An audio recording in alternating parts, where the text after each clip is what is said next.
Give me a one, God, to see if you can hear me.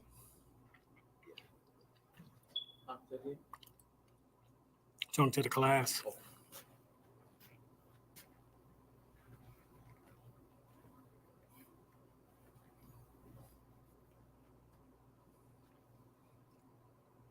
All right, all right. Okay.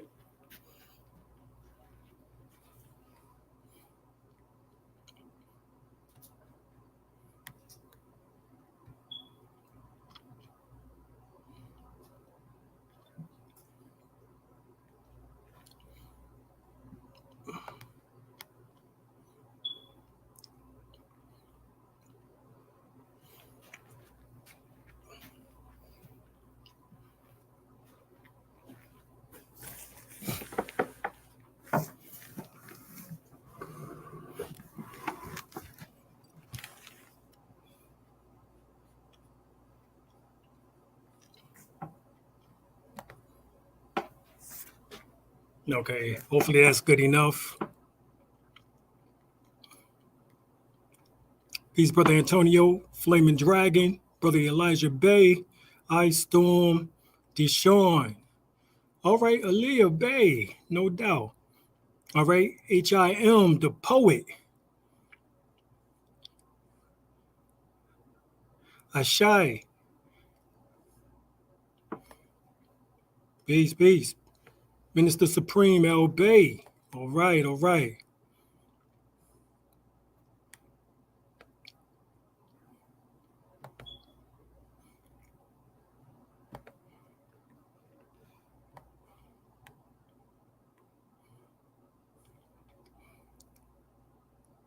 Yee Madre. Peace to the goddess. You the first one on. Appreciate you. All right, Brother Early B. Tony. Brother James Bay. All right, all right. All right, and y'all can hear me good, right? Hit me with a 1. Is it loud and clear?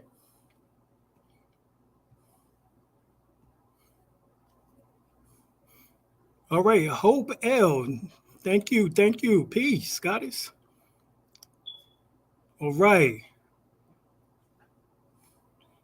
Juwan, thank you, thank you. All right, all right. All right. All right, so we're going to go into the United States Constitution. The brother here said, yo, let's go into it. All right, so you got to read Article 1, Section 2 of the Constitution. That's the legislative branch of the Constitution. And what it used to say was this, until they gave you the 14th Amendment, which was never fully ratified. I got to say that from off the bat.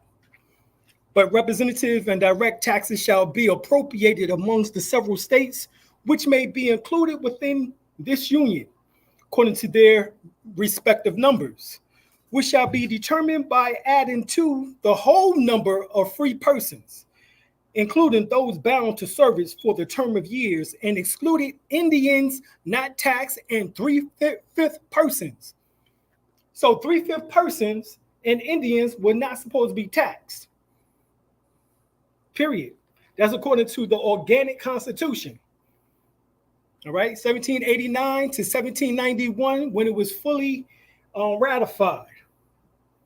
However, when the 14th Amendment came in 1868,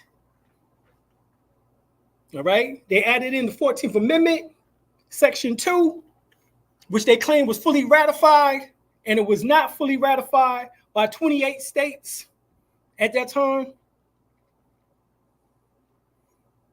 All right, or better yet, out of the 28 states, it's supposed to be ratified by 3/4 of the so-called states, and it was not fully ratified. So 3/5 human, what is that? 3/5 means that not a whole human, not a whole human. So see, they had to make you not whole human on paper when they are the ones who are not fully human. They are mankind, a kind of man that is not yet man or human, because they don't have the hue, they don't have the melanin, the dark substance of the universe. They have a form of melanin, which is called phenomelanin, but it's not the eumelanin in which that you and I have. All right? So they're technically not whole human. Hue, as in color, man. And they say that you are 3/5 person. 3/5 person according to Article 1, Section 2 in the Organic Constitution, which that's the one that we should be going by, because you can transform yourself into a whole person very easily by declaring a nationality and declaring not just a nationality, but stating that your status correction states that you are in full life. In full life. All right? In full life. Let's see what. All right? If you went to the Black's Law Dictionary, it tells you in full life. That's in the Black's Law Dictionary. So 3/5 person means that you are civilis mortus. Civiliter mortus. MORTUS. All right? Civiliter or civiliter mortus. Civil. Civiliter, civil. Civically means that you are dead in the eyes of the law. That's what civilis mortus means. That you're dead in the eyes of the law. So a 3/5 person is dead in the eyes of the law. So they say we're missing 2 parts. Right. The guy just said there's 2 parts from which that is missing. Nationality and divine creed. Right. Or birthright. Birthright, yeah. Your nationality and your birthright is now missing. Nationality, birthright. That's what's missing. Nationality and birthright is missing.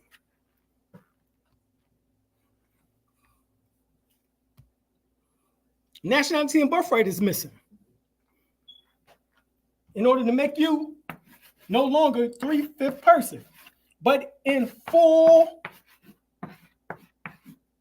life. That's what's missing. 1, 2. They also told you that 3/5 person because of see no evil, speak no evil, hear no evil. The 3 monkeys. Because they try to tell you that you're a monkey, that you come from the monkey, but I've already gone over that. The closest ones to the monkey species are them. You are 9th etheric or 9th DNA series being. You are the gods, the goddesses. You are the ones who terraformed and seeded this planet and named the animals, named the angels in heaven. You are above them. You are the titans, and you are above the Olympian gods. The word titan symbolizes melanin. Titan also, where you get the word Saturn, because you fell. And the planet Saturn symbolizes the fall of man from spiritual form, light form, into physical form, flesh. The word made flesh. Sound made flesh. All right? So you're classified as 3/5 person, which is 3/5 of a human being, a subhuman. And that's a Masonic code. All right? So 1, sight, as well as also hearing, which is listening, makes you deaf, dumb, and blind. So also that is symbolic, not just nationality and birthright, but also the fact is that if I showed you your site, and if you heard someone's tell the truth to you, you still won't believe it. What amendment is that? All right. What amendment is that? 3/5. Article 1, Section 2 of the Constitution. In the organic Constitution, you have to look it up in the organic Constitution. The one from 1789, 1790, 1791. Those 3 years. Then it lingered for a little while until they did the Constitution. See, it was called the United States Constitution for the United States. Then they changed it to the United States Constitution of the United States. Now they just call it the United States Constitution. Those are 3 different constitutions based on all those amendments. The original Constitution only had 10 amendments. Everything else was BS. Well, what's supposed to have set you free was the fact that it was already incorporated in the Declaration of Independence, or the Declaration. It states in there that all men are created equal. Right. Well, hold up. If all men was created equal, then that means you always had the ability in order to come from out of 3/5 status. Right. You had to declare your nationality and your birthright. The divine creed is just simply your religion, which you don't have a divine creed until after you declare a nationality and a birthright. This is DNA. These 2 deals with DNA. This is DNA. Your DNA verifies this. Right. So they can't get around it because that's your DNA. All right. Deoxyribonucleic acid, your genetic lineage. They can't get around your genetic lineage. Okay? So 3/5 clause of the United States Constitution, as is now referred to as, declares that the slave names, which is black, Negro, and colored, also the reason why there's 3, right? As identification and marks of United States property. That's what they are. Black, Negro, and colored are United States marks for property, for slave property. All right? It makes you an artificial person. All right? Which is part of the fact that you don't have a nationality. 3/5 person means artificial person. It also means dummy in the Black's-Law Dictionary. It also means straw man in the Black's-Law Dictionary. In Latin, it's called stromius homo. So they made you a homo in 3/5 of a person. Stromius homo, which means the same as, all right, because that's what homo means, same as the straw man. This is the shit that they've been playing on. So the 13th Amendment is supposed to abolish the slave labels and their slave masters, thus making the 14th and the 15th Amendment as post facto law, all right, to the 13th Amendment. All the 14th Amendment citizens, including unproclaimed and unrecognized Moors, in other words, Negro, blacks, and coloreds, guess what? Are property of the Corporation of the United States of America. Until you proclaim a nationality and your birthright, which is DNA lineage to the individuals who was here before the Europeans. Such as the Olmecs was here 5,000 years to 50,000 years before the Europeans came here on planet Earth. The European only been on planet Earth 6,000 years. And the main place of them, allegedly, according to their own scientists, was the Caucasus Mountains. Okay? So this Masonic code goes back to the 3 monkeys, as I said: see no evil, speak no evil, hear no evil. And oftentimes they show you a monkey with a fez or a tall bush on his head, clapping the fucking cymbals. Ding, ding, ding, ding, ding, ding, ding, ding. And going around in the damn circle. This is a Shriner mockery of the Moors. All right? That's a Shriner, Masonic Shriner mockery. And Masons can be Shriners, but not all Masons are Shriners. But in the shrine-dom, they wear fez. They say, Assalamu alaikum, reply wa alaikum assalam, or that Islamic way of life. All right. So they're using your sciences to make fun of you while they having fish fries and barbecues, selling hog maws, chitlins, and whatever else they sell over there. So this is actually, all right, two senses. All right, two senses. Your sight and your hearing makes you deaf, dumb, and blind. Because if you can't hear, you're deaf, and you also are mute, which means you can't speak. Have you ever heard a deaf person try to speak?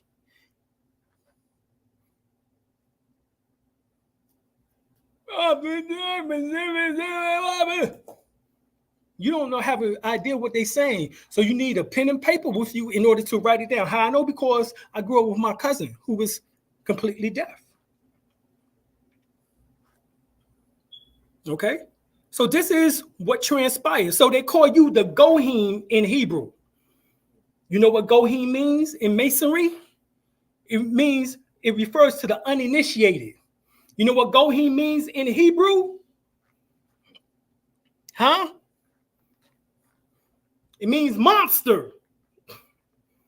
So 3/5 person is a monster. And that's exactly what you are when you still stay within 3/5 status. You're a fucking monster. I can't trust a monster. Matter of fact, Ballantine Law Dictionary, Black's Law Dictionary, none of those dictionaries even define human. You know why? They tell you, go see monster. They don't even define the word human. Go see monster. And when you go see monster, they explain to you that it's a quote unquote human being who's trapped in their lower nature. Essentially, paraphrasing, once you go and look up these terminologies. This is what's going on. All right?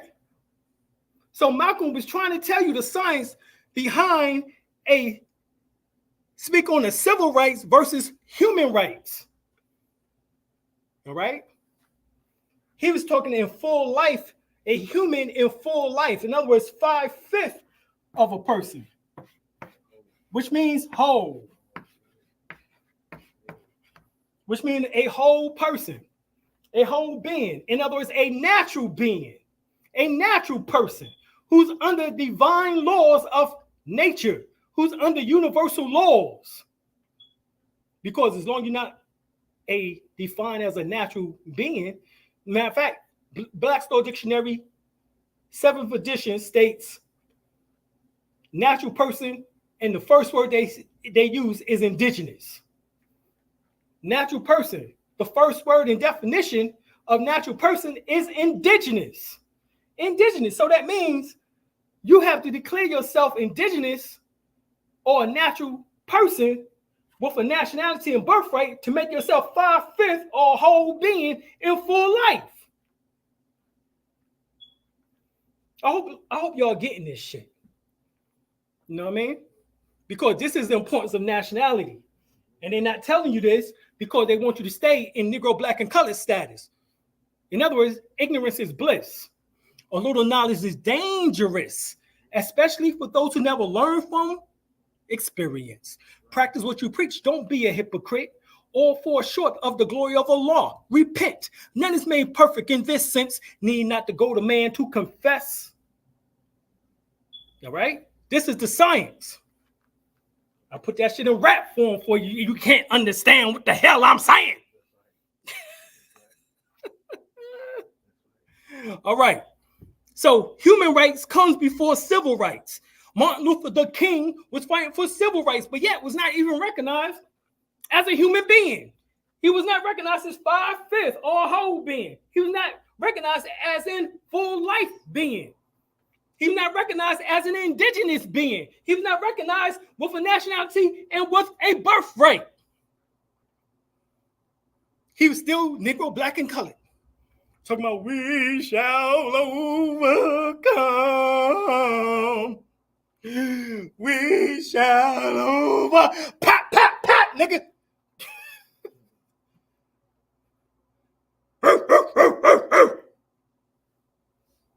Water hose on your ass. You think R. Kelly was bad, goddammit. R. Kelly ain't had nothing on these goddamn crackers when they was damn spraying your ass with them water hoses back in the 60s.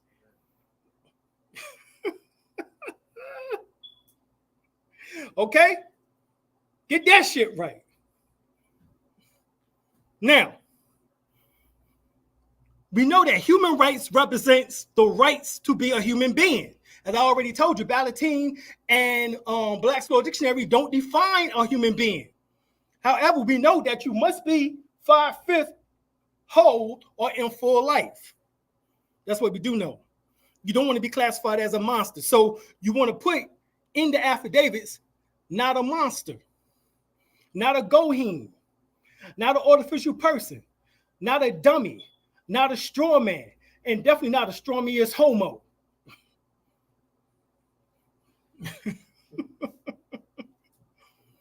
All right? So your civil rights, once you're recognized as a human being, your civil rights come automatically. But you have to get recognition of human rights first. The Constitution classifies people as 3/5 of a man. This is what Malcolm is saying. See, that's why people need to go back and re-listen to Malcolm. He spoke about the fact of Malcolm X speaks on civil rights versus human rights. So he was coming to the clarity of this in the 60s. And here it is, 50, 60 damn years later, 60 years later, and we're still not getting this shit. On a whole. And so he says, not a complete human. That's what subhuman. This is 3/5 of a man, which means subhuman, not a complete human being. And once our human characteristics was completely destroyed, this gave them justification to treat us as animals, because now you become chattel or cattle, property. You become property. Property. That's what you are now. You're property. All right? You're property. So that's why our name's in all caps. That's why the names is in all caps, because that's the straw man. You're property now. You're a slave. So the only thing they did, they allegedly released some of our ancestors from slavery, from the chains and bondage, but they put the bond on us, which is through the birth certificate, which is everything predicated upon, even in the court of law. All right, at the age of 18, the birth certificate becomes a bond, and you go into bond age, because 18 years of age, you put the word age to bond, and it becomes the word bondage.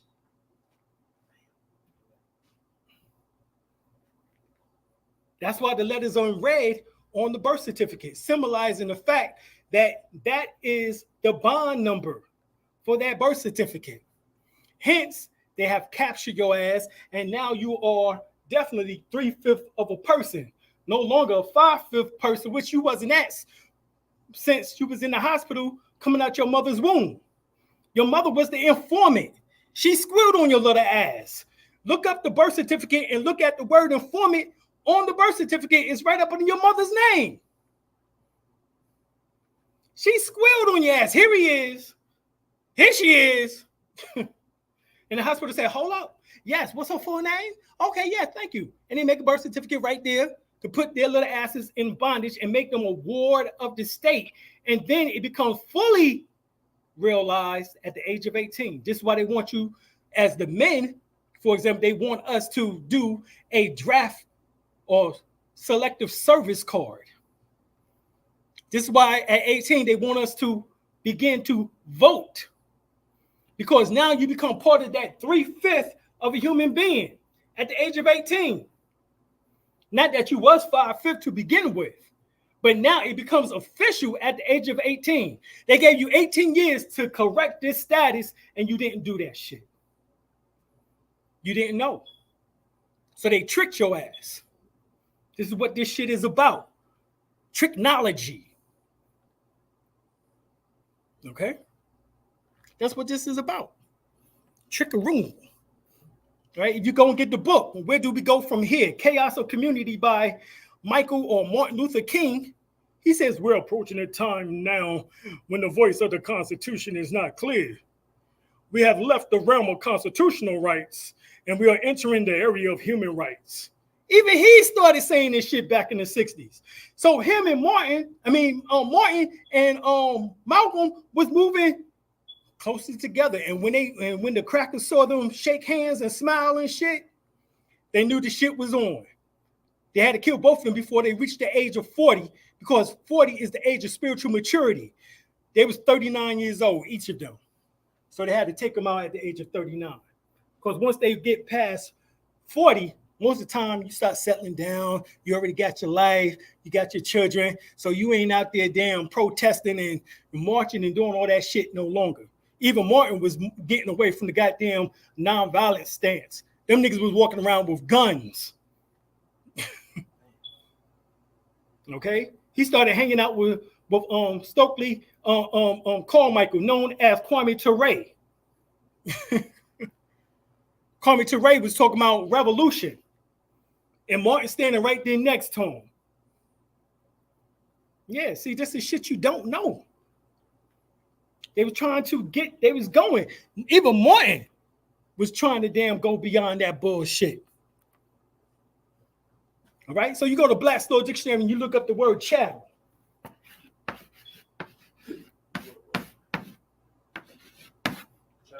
Chattel is the beautiful French word for cattle, but chattel. See, when I say it like that, you know what I'm saying, with a little accent, little French accent, chattel. Chattel sounds, oh wow, that's beautiful. You know what I'm saying? If I say,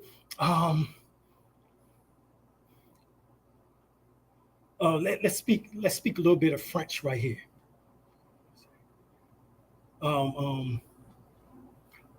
What's some French words that they say?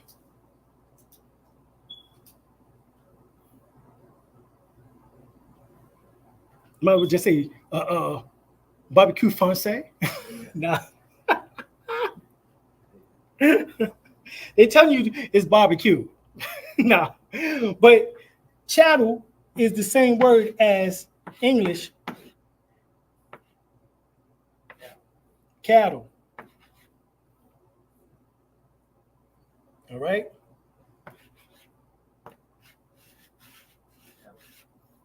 Same word as cattle. Chattel, which is French, is the same word as cattle, which means animal.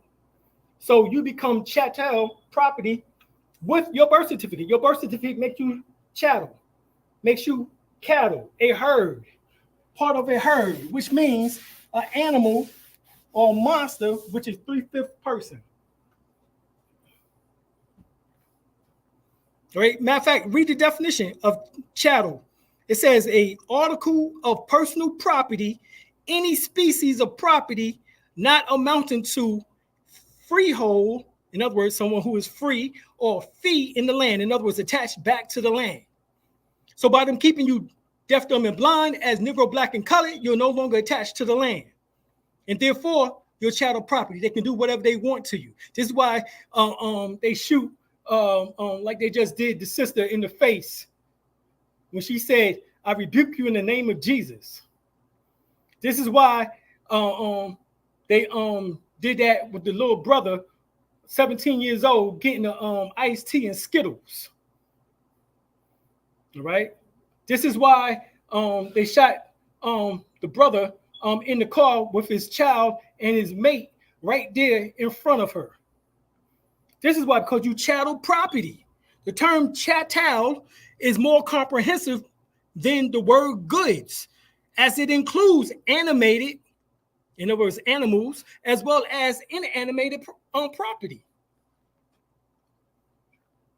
This is what's going on, y'all. Your birth certificate is chattel property. Your birth certificate and social security card are forms of chattel property or chattel papers. All right? Before slavery, some of our ancestors was branded. Now we are tracked and tagged and we carry these documents on us most of the time and don't have a supreme or superior claim of lien on them. This is why you must declare your nationality and birthright and do your UCC. Do a title of ownership of the birth certificate, authenticate the birth certificate at the state and federal level so that you can have a superior claim of lien on these objects. Okay? This is what this is all about. And we help with that process. We United Washington. All right? United Washington, deduct the money. Nagamore Nation. You are the first nation state of the Empire Washington, deduct the money, and been so since 2004. We are the first nation state of the Empire Washington. We got permission from the Empress herself. Not even realizing I'm looking at my second cousin, family. I'm right there with Joe, who was my first cousin, 2 times removed.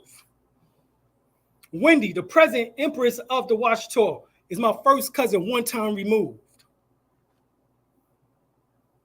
So I'm right there with my own family in California and didn't even realize it, didn't even know until about 2 to 3 years ago when I did a DNA test. See, this is the purpose of DNA. Because now you can definitely declare your nationality and your birthright because now you have proof of lineage. See, this is what this is about.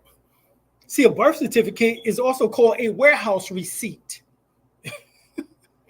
And what is a warehouse receipt? It's a receipt issued by a person, right, or bailor engaged in the business of storing goods for hire. So when you go to the workforce and you do fill out a W-2 or W-4 form, you are property for hire.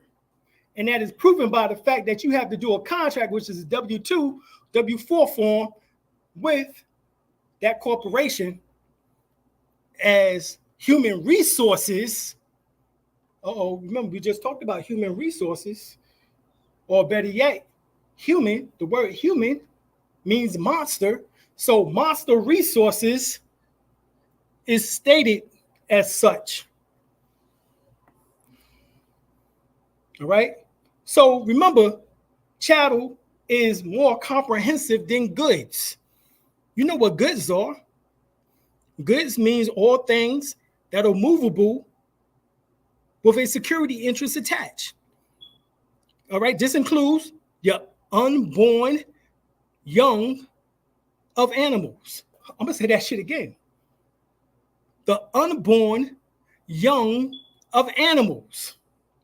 So they're saying that your child inside your womb, once they come and the water breaks and the child comes to the dock. Sitting at the dock of the bay, wasting time, roll away. Something like that. Yeah. The goddamn, they sitting there at the dock of the bay, sitting at the dock of your vagina, of your virgin. Wait for the child to come forth for they can put documents on it from the dock. That document or from the dock is the birth certificate, that warehouse receipt.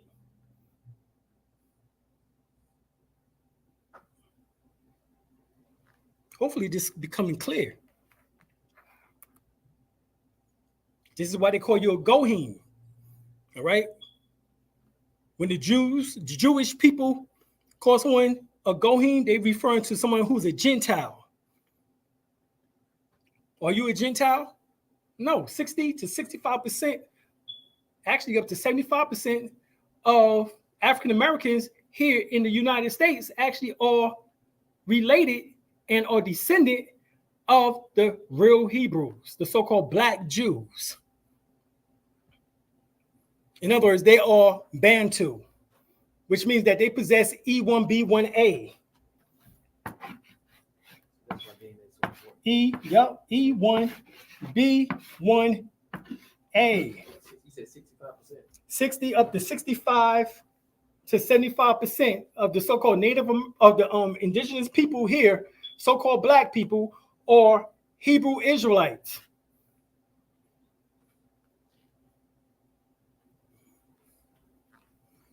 So you're not Gohim, because that means Gentiles. The ones who calling you a Gohim, who are the Ashkenazim, they are Gohim. They are the Gentiles, because they are descended from Japheth, according to the Bible. Hebrew, right? Japheth. It's right in the Japheth. 65%. Mm-hmm. I think you put an H right in between there too. Japheth. All right, Japheth. We are descended from Shem, and the rest is from Ham. What you mean we? Like the Moors? The Moors. Yeah. Moors. The Hebrew Israelites, the Moors. We are descended from Shem. We possess E1B1A, which is the subclan, as well as those who possess the subclan of E1B1A. Those from Japheth possess J. They possess E1B1B. They possess I. They possess U and all these other ones. So, right. So this is why they try to tie themselves through the heritage by way of the mother, by saying they mix with the mother principle, which is L or L0, L1, L2, L3. These are the female branch of DNA, the female branch of DNA, or what is known as the mitochondrial DNA, right? So they tie themselves through the mitochondrial DNA because they know that this is the Hebrew line, which comes from the Bantu. The women in Africa, or yet the women here in America, depending on who you get as your DNA analysis, would tell you that E came from D and D, E. About 50 to 60,000 years ago. All right? So, if you don't know, now you know. All right? All right? All right. If you don't know, now you know.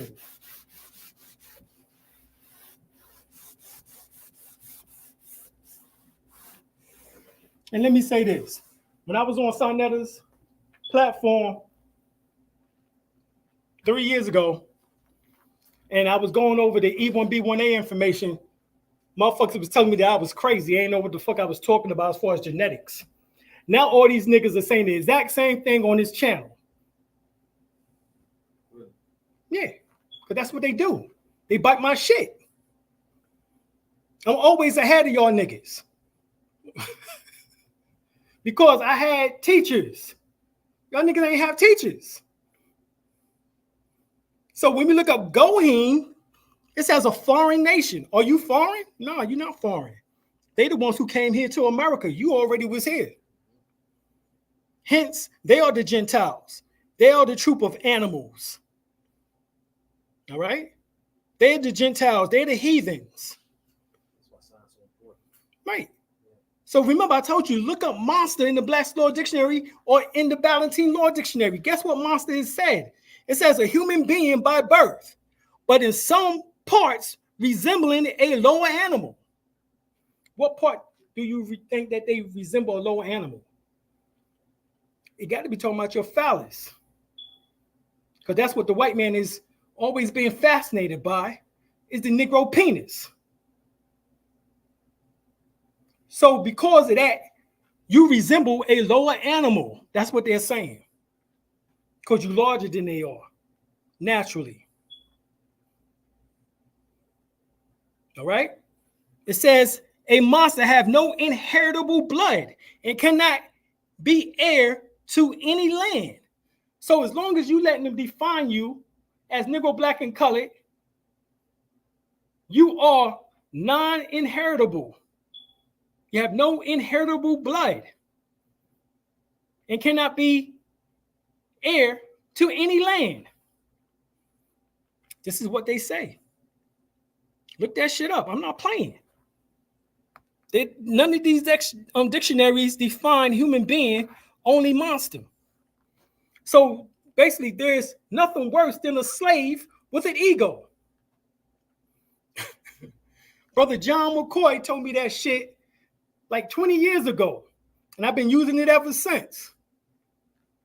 Because there's nothing worse than a slave with an ego. During the SETI debate, SETI didn't have a nationality, but he soon realized, I know I need one. Of course, African, Negro, and Black and colored don't classify you having a nationality or birthright. But their ego, the red, black, and green, their ego won't let them come into the Moorish movement because they claim that the Moors, quote unquote, sold them out. That's interesting. Then why are the Moors now trying to wake your monkey ass up? If they're the same ones who sold you out.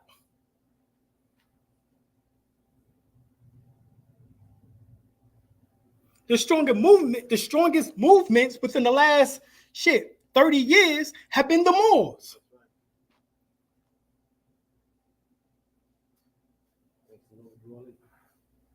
Exactly. Noble Drew Ali said within 2000, the Moors will come into their own and will come into the temple, not just the temple, but sit the old Moors in the back.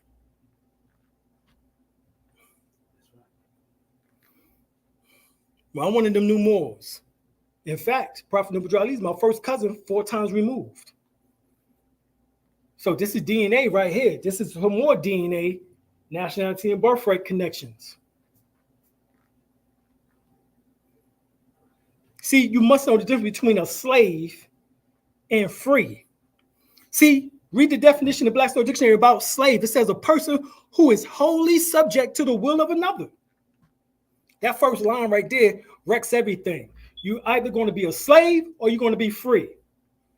Because free says are not subject to legal restraints of another. So either you're going to stay in bondage or you're going to come your monkey ass out of bondage and be 5/5 a whole person in full life with a nationality and a birthright. Who knows your DNA? Or you'll stay in bondage and be a slave. Keep getting them fucking damn jabs and shit. Because they get ready to come back with your ass next year. 2025 is not about Project 2025. That shit was some fucking CIA shit. What's going to happen is that they're going to goddamn Bill Gates already released mosquitoes. And these are genetically modified organisms, mosquitoes. These bioengineered mosquitoes. He already released that shits in Texas, in Florida, in Maryland, in Ohio, and etc. He already released them. And guess what? These fucking mosquitoes going to give you Zika. They're going to give you the West Nile Valley virus. It's going to give you the Dinger fever. See, this is the shit that they're doing.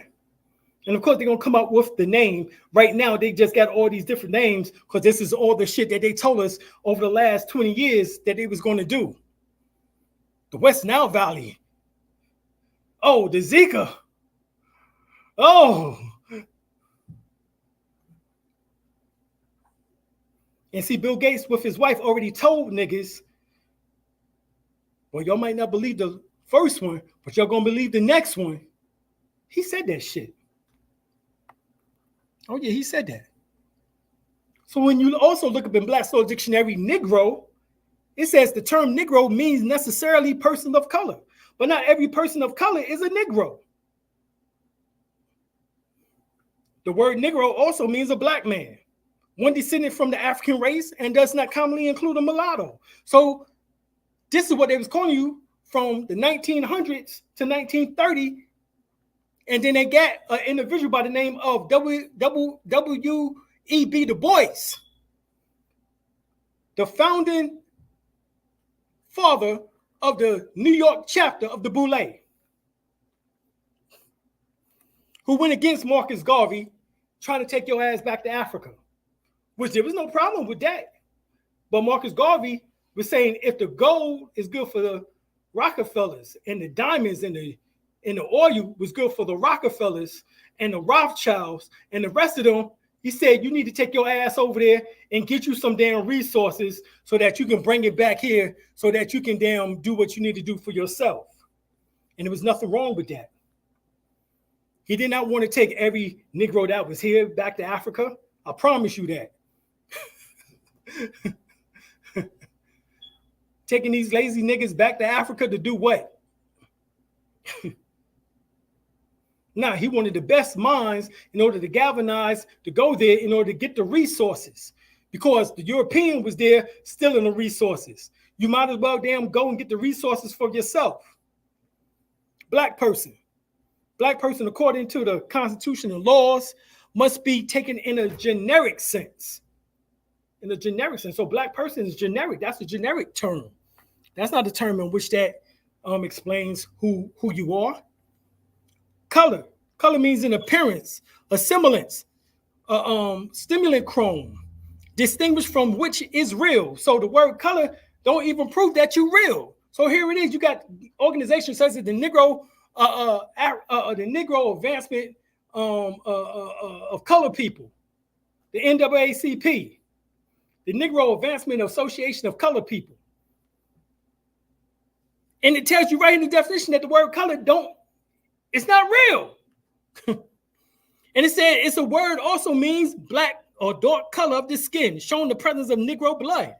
Hold on, you just said that the shit ain't real. Hold on, this is some Wizard of Oz shit. Once again, 3/5 person shows you that you're not in full life, that you're an animal, you're a monster. Now they tell you that you're not even real. This is why they don't respect you.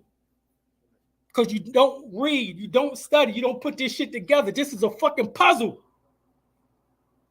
And you don't want to put this shit together. Look up colored in the Black Star Dictionary. It tells you that it has also been held that there is no legal technical signification to the phrase colored person, which the courts are bound judicially to know. In other words, they don't even know the word colored up in there. So you damn go down to the WACP and you get one of them damn Negroes to go to court with you, and you got a court, and they don't recognize this motherfucker. He don't exist. He coming into their fake court, and he's their kangaroo court, and he already is recognized as not existent. He's 3/5 person. He's Negro, black, and colored. He's a fraud. He's a fucking dummy. You big dummy. And that way, Sanford the Son used to call. That's what Fred Sanford used to call Lamont. You big dummy. I'm gonna start calling you niggas you big dummy. You don't get your nationality, you still black and Negro and colored, you big dummy. I'm just gonna come straight out and say that shit. You big, all these goddamn big dummies around this motherfucker.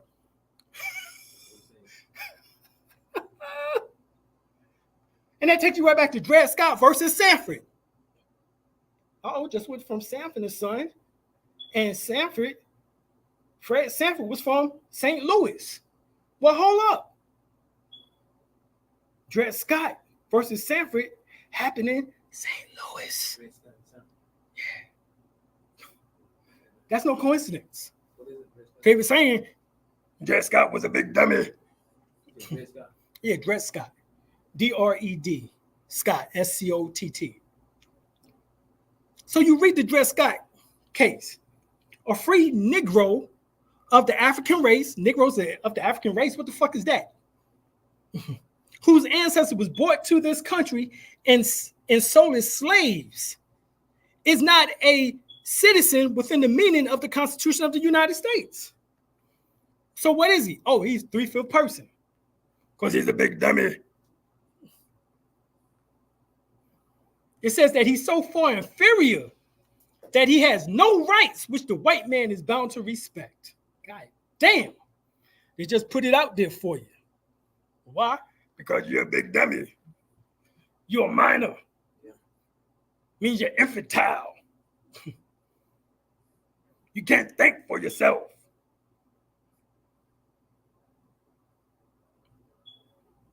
That's what that means. A dummy can't think. Wizard of Oz. God damn, hold up. The first person that Dorothy met on the yellow brick road was the Scarecrow, and that motherfucker was looking for a brain. Scarecrow is the dummy. He's the dummy. Dorothy met the dummy first, looking for a brain. When you say somebody is a dummy, you saying that they're not thinking. They don't have a brain. Wait, you don't have a brain in your head? Exactly. So you look up Black's Law Dictionary, 2nd edition. Citizen. All natives are not citizens of the United States. The descendants of Aborigines and those of African origin are not entitled to the rights of citizen. And that's fine. If we're not entitled to the rights of citizen, that means that you shouldn't have a fucking problem with me declaring my nationality and my birthright based on DNA. I'm not a citizen? That's cool. That means you have no fucking jurisdiction over me at all. Dred Scott case states that you have no jurisdiction. In fact, Dred Scott case says that I'm not a U.S. citizen, nor will I ever be. So that's fine. Since the 14th Amendment was never fully ratified, then that means that everything falls back on the Dred Scott case decision. And the Dred Scott case decision said, I'm not a U.S. citizen, nor will I ever be. No, the 14th Amendment was never fully ratified. And that's a proven fact. So they've been tricking us all this time, not knowing that a nigga like me can read. I can read. I've been studying this shit for over 25 years. This law shit. I'm in law school. Matter of fact, I just finished my first year in law school. Give me a goddamn clap, goddamn. Give me a clap. All right. All right, I'm getting ready to start my second year right now. All right. I'll be about that bitch in a second. With a degree, MLS, a master's in legal studies, a master's in law. All right. So I'll be classified technically as a lawyer. Why? Because I have a law degree. And my law degree is going to be in indigenous people's law. In other words, in natural persons' law. You get it? Human rights. See, I'm doing what Malcolm couldn't do, because Malcolm was told as a child, he asked what the teacher asked what did he want to be, and he said a lawyer. And the teacher said, no, you can't, you don't need to be a lawyer, you need to do something with your hands. I was told that same bullshit in high school from the counselor. He had the nerve. Now I'm damn 14th out of my class of 209 students. When I graduated, I was 14th. All right, I was in the top 15 percentile. Actually, I don't even know what you want to call that shit. That was higher than 15%. Yeah. But I was in the top percentile. All right, top 10 actually, in the top 10 percentile. All right, if somebody want to add that shit up, 209, 14, you know what I'm saying? We can get to the measurements of that shit. What now? Yeah, 200 out of 209 students, I was 14th with my GPA. All right, I had an 89.3, so I basically had almost a 90 average. All right, that's out of 4 years now. 4 years, niggas. Matter of fact, I skipped the 9th grade, so really it was just 3 years. All right, that's how fucking brilliant I was. And I could have did more if I stayed in New York. I probably would have skipped 2 more grades. I would have been up at that bitch at the age of 16, 15, 16, like my mother. When she went to she was getting ready to go to Howard University, she got up out of that bitch at 15 years old. She did a Martin Luther King number. Okay? Martin Luther the King. So, the 14th Amendment of the Constitution for the United States of America supposedly was ratified in 1868, creating at least recognizes for the first time citizenship of the United States as distinct from that of the states. So they made you a federalized individual based on the 14th Amendment by them claiming that it was ratified. They made you a federalized citizen. In other words, a second-class citizen. He says proof is not ratified. Yeah, we got proof that it wasn't ratified. All right. Yeah. If I can find the article and go through it. Yeah. But yeah, it wasn't ratified. Yeah. All right. Matter of fact, let me see if I can find that joint. So we're not citizens. Just remind me before we end class, and I'll find it. Yeah. And we'll read it. Yeah. All right. So we were talking about the stromius homo. The word stromius homo in Latin means a man of straw, of no substance. Of no substance. That's what happened. The straw man, he didn't have a brain. He had no substance. The tin man, which means the taxpayer identification number, TIN, taxpayer identification number. He had what? No substance. He had no heart. So here it is. The two people which that are classified as artificial. This is why when they went through the poppy field, Toto, the lion, and Dorothy, they fell asleep. That heron knocked their asses out. The good witch Glinda had to come and pour snow on them. That snow symbolizes cocaine. Get your ass out.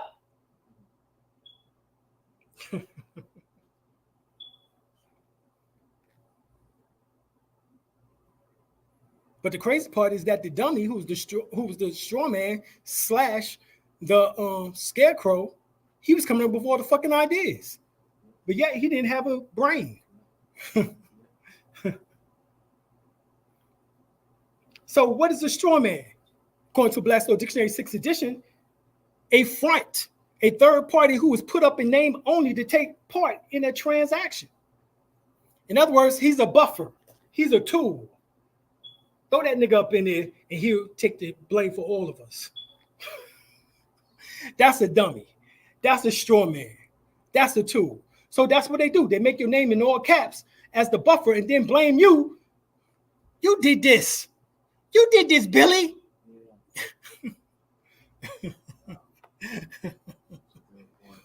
Right. He's a third party put up in transaction only. So they put your name in all caps on your birth certificate, on your social security card, on your driver's license, on your marriage certificate, on everything in all caps. Because you're the straw man. That's the buffer. That's the tool that they use in order to blame Johnny. Billy. See, I'm using these European names because these are the names in which that shows that you Negro, black, and colored. Artificial persons. What is artificial person? Well, according to the Black's Law Dictionary, it says a person created and devised by human laws, not by God's laws, for the purpose of what? Society and government, as distinguished from natural person. So artificial person is opposite of natural person. Natural persons, as we showed you in the Black's Law Dictionary 7th edition, means indigenous. So that means artificial person is other than indigenous. That means that it's some shit that they made up based on their human laws. They devised that. They created that person. Oh, that's what they did. So when they made your name in all caps, they made sure that you was the artificial person and that you would be the tool or the buffer for that name. Right, because civila mortus or civilito mortus means civically dead, dead in the view or in the eyes of the law.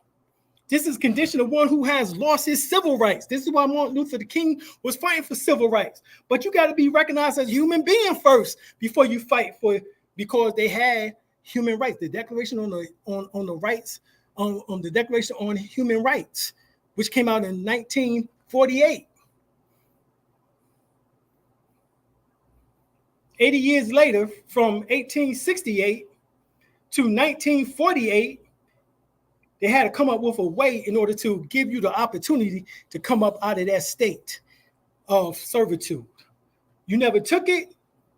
Even though Malcolm wanted to go before the United Nations, he never got a chance to. But guess who did? The Empress. My second cousin, she got a chance to go before the United Nations. and put on record that we are the Washita and the oldest indigenous people on planet Earth. Hence meaning the oldest indigenous people here in the so-called Western Hemisphere. In other words, related to the Olmecs who call themselves the She people. S-H-I. The She people. Well, you look at the word Wa, and it's S-H-I, Washa Ta.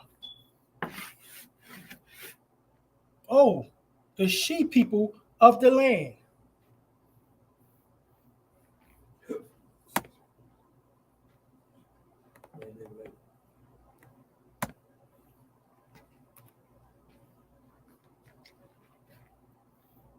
So when we say Washita, we're saying that we are the She people, which are the Olmecs, who've been here over 5,000 to 50,000 years ago. What they did, they took a zero off of the 5,000 years because it was originally 50,000 years that they've been able to verify that we've been here in the Western Hemisphere. And that is a low-ass estimate. Over 50,000 years ago, 51,700 years ago, according to Albert Goodyear, South Carolina professor. That's a scientific fact. This is according to Albert Goodyear, South Carolina professor at the University of South Carolina. He stated this for the record as an anthropologist, archaeologist, okay? Paleontologists have all admitted this shit. So that means for anybody who want to stay in dummy status, which means one who holds legal title for another, a straw man.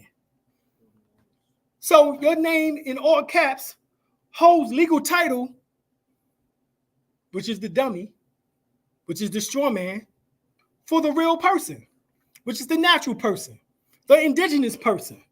But you never claim to be indigenous. You never claim to be Aborigine. You just want to be a big dummy. Dummy means sham, also make-believe, pretend, limitation. It means a dummy is also a buffer or a tool. You know, when Europeans just get mad at each other when they was little kids. You a tool, Billy. You a tool. In other words, just like when niggas talk about women, you're a hoe. Well, nigga, hold up. Nigga, when you do a hoe, this is the hoe. You getting digged on. That's what that shit means. A big dummy. That's what that means. So a buffer, a tool, all that shit means very much the same thing. I'm just telling you the science, yo. So like I said, natural person, Black's Law Dictionary, 7th edition, you look up natural person, is indigenous, native, the original, not aboriginal, but the original of natural inhabitants of a country or of related by birth or natural child. We are the Washita Moors. We are the Washita Moors. Washita Moors. We are the She people, the Olmecs. We are the descendants of the Olmecs. Yes, here and now, God damn it. Right here and now. All right. Y'all getting this? Hopefully y'all getting this. All right. So indigenous means natural person. Natural person has been defined as a human being as opposed to an artificial or fictitious person, which is a corporation. You're not a goddamn corporation, but when your name is in all caps, that's a corporation. That's a proven fact. Yeah, that's a proven fact. When your name is in all caps, you are a corporation. You are an artificial person. Peace. Okay? So you don't want to be declared or not. You don't want to be declared an artificial person because that's what you was declared when they put your name in all caps on the birth certificate, on the social security card, on the marriage certificate, on your ID or state ID or your state right. Right. Anything and everything in which they put your name in all caps means that you was a dummy. As we say, you big dummy. Red Fox style. All right. Or Fred Sanford style. If you just finished reading about Sanford versus Dred Scott. All right, so you don't want to be seen as an artificial person or a corporation. You want to be able to put something against that. Since they're using you as a tool, you want to be able to use that as a supreme buffer against anything in which that they have coming against you. And the only way to do that is declare your nationality and your birthright, which is based on DNA. That's it. That's the only way you can do that. All right. So you want to be declared a natural person. Once again, when we went to we go to Black's Dictionary, 7th edition, natural person is indigenous. This is the first sentence. Natural person is indigenous. So you got to declare yourself a natural person, natural being, or indigenous on your documentation, on your nationality, as part of your birthright, as part of your DNA. You have to. Otherwise, you still looked at as Negro, Black, and colored, and they still have jurisdiction over you. This is what this whole thing is about. If you still classify under them as property, as goheen, as chattel property, you know what I'm saying, or declared as a artificial person, or is civilis mortuus, if you declare still in any of those capacities, they have jurisdiction over you. All right. So you want to be, they claim that you want to be a private citizen. I'm not a citizen at all in that term. All right. Are we U.S. citizens? That would be declared under Judge Curtis. Judge Curtis says that we were already in citizens of 5 states. North Carolina was one, New York was one, and different other states. We was already citizens before the 1868 14th Amendment. And he made that clear. He said, hold up, you can't classify all of them as non-citizens because they was already citizens in at least 5 different states. So yeah, but that's when we was under United States citizen of America. That means that we was under what we now refer to as the Republic, because we was taught that there was only one republic. Matter of fact, the Constitution states that is only one form of government, and that's a Republican form of government. So where they get the Democratic stuff from? Right. Oh, that came after the 1868 fraud of the 14th Amendment, claiming that the 14th Amendment was passed. Then they started talking about democracy. But prior to that, there was only Republican. So yes, we were United States citizens under the Republic. That's what Noble Drew Ali was saying when he said all American citizens must help the Moors and bring us back into the fold of the Constitution. He was talking about the Republic, the Republican form of government. He was not talking about the Democratic form of government. Okay? He was not talking about that. He was talking about bringing us back into full life. Continuing in full life says continuing in both physical and civil existence. So physical means as a human being, and civically means with rights. That's based on civil, based on the civics of law. It says that is neither actually dead or civilis mortuus. So in full life is the opposite of actually dead and civilis mortuus. So that's why I say you have to declare your nationality and your birthright in order to make you in full life, because that makes you opposite or other than someone who is civilis mortuus or actually dead. Means you're living. And a living flesh, blood entity, that is what you are. All right. Look up in Webster's 7th edition New Collegiate Dictionary and defines the word indigenous. It says a native, Indo, which means in or within. It says produce, growing, and living naturally in a particular region or environment. Inborn, innate, native. All right. Now go to the Supreme Court of Colorado. It ruled based on Colorado Anti-Defamation Commission versus case 380, and it says natural rights. This is what they define natural rights: inherited rights and liberties that are not the creature of constitutional provision, either at the national or state level. The inherited human freedoms of which mankind is endowed, or because remember the Declaration of Independence states that all men are created equal. and endowed with what? Unalienable rights or inalienable rights. They call it unalienable, but it's actually unalienable. This is another trick that they tell us. In other words, you can't be sued as a natural person. You can't be sued as indigenous. You can only be sued if you are a corporation or artificial person. Someone who's Negro, black, and color. You can only be sued if you come under those classifications because they have recognized you as a corporation, and corporations can be leaned upon because your name is in all caps. It symbolizes the big dummy. That's what that symbolizes. So that's what that is about. So basically, it says rights that cannot be repealed or restrained by human law. Remember, we just showed you that. What did they make based on human law? They made an individual, artificial person. Artificial person is based on human laws. They created an artificial person based on human laws. This is according to the Black's Law Dictionary. We go back up and we see artificial person created and devised by human laws for the purpose of society and government, distinguished from natural persons. So the opposite of a natural person is a person who is artificial. In other words, as we said, the Wizard of Oz, artificial person, the first person that Dorothy met on the Yellow Brick Road was the Scarecrow, which was symbolic to the straw man, who is the dummy, looking for a brain.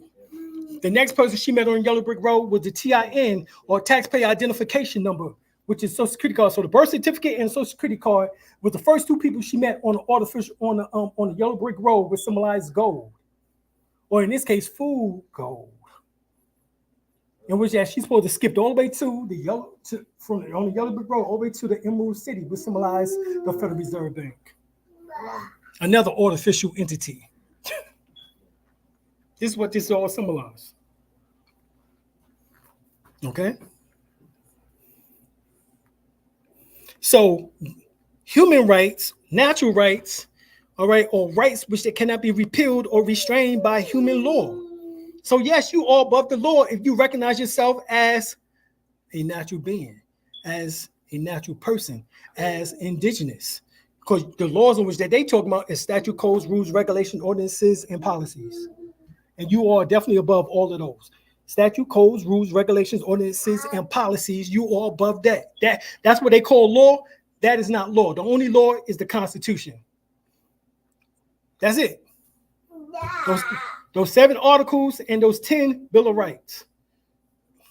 That's it. That's law. That's why they take their oath to that law. The 7 articles of the Constitution and the 10 Bill of Rights, which are the 10 amendments. Anything beyond the 10 amendments is unnecessary. It's not part of the original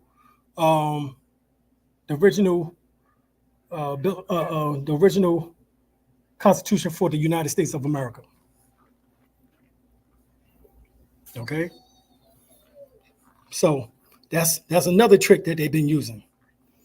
So if you waive your inalienable rights or unalienable rights and agree to be under their jurisdiction, they'll ask you this in court. Do you understand the charges being brought up against you? And if you say yes, shake your head or say yes, and then you say you just gave them jurisdiction to do what they need to do to you in order to put the sentence on you and tie you to that bond that they write. It's a verbal contract, and they're claiming that you violated their statute, codes, rules, regulations, ordinances, or policy, that you violated that, and therefore they can put you in jail and hold you based on the amount in which that they have for that crime. Because there's an amount for each crime. You know that? $4 million for murder. Verbal contract. $4 million for murder. Kidnap is $3 million.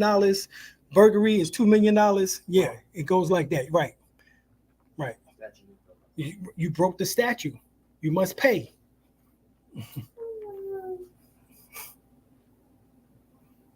So each statute in which that you violate there is a money amount associated with that statue. And everything is predicated on your birth certificate. Your birth certificate is the verification that you are the corporation, because your name is in all caps on there. But it also is the verification that you are a state citizen. Based on them. Well, it states on it that you're not a 14th Amendment citizen because it said that you was born in the state of New York. You was born in the state of North Carolina. You was born in the state. You see what I'm saying? It states that you are a state citizen, not a federalized citizen. So see, that is, see, it works for them on that hand, on their behalf, but it also can work for you on your behalf. Right. Right. Because see, North Carolina, we call North Carolina Selegi or Cherokee or Ananuia. Okay? That's what we call it. So, because we refer to it as its indigenous name, we're not under the jurisdiction of North Carolina. Because we take it back to the indigenous name, which is Ananuia, which means Selegi, which is the French terminology. All right? Selegi is French. Or Cherokee, which is the English interpretation, but they call themselves Ananuia, the first people. All right. So,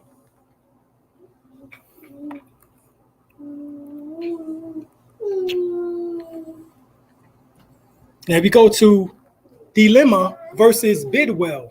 There's another case. It says the Constitution is not a physical substance.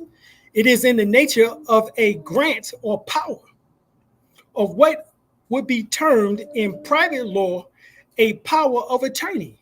In other words, it's a trust. A real constitution is a grant of rights or powers by a sovereign. The sovereign cannot be limited, for he is the source of all law. This is Yigwo versus Hopkins. Now, what that means, that's talking about the Moors. The Moors are the ones who helped put the Constitution together for them. The Moors are the sovereigns. Because we're the ones who put the Constitution together for them. This is a proven fact. You don't believe me? Go and look up the Iroquois Confederation and how the Iroquois Confederation put together the Constitution, the Declaration of Independence, even the Declaration of Association, which is known as the Articles of Association, Articles of Confederation, excuse me, we put that together for them. But in particular, the Declaration of the Constitution, or the Constitution for the United States of America, as we would say. The Iroquois Confederation put that together for them. The Iroquois are the Moors. You got your phone? Look that up. The goddess is looking it up. Look it up. What you found, goddess? Was just what I found was the Iroquois Confederacy. Right, the Iroquois. What that is. Right, the Iroquois Confederacy are the Moors, and they are the ones who put the Constitution together for the Europeans. So the only sovereigns would be those who are the Iroquois Confederation, who are the Moors. We're the sovereigns. They are, what did it say? It says the Constitution is not a physical substance. It is in the nature of a grant of power to which would be termed in private law as power of attorney. So that's a power of attorney. That's a trust. A real constitution, check this out now, is a grant of rights or power by a sovereign. They weren't sovereigns. They was never sovereign in any shape, form, or capacity. We already was the sovereign because they had to seek help from us. No, this is Dilemma versus Bidwell. Hold on. Dilemma versus Bidwell. This is a court case. You can look this court case up.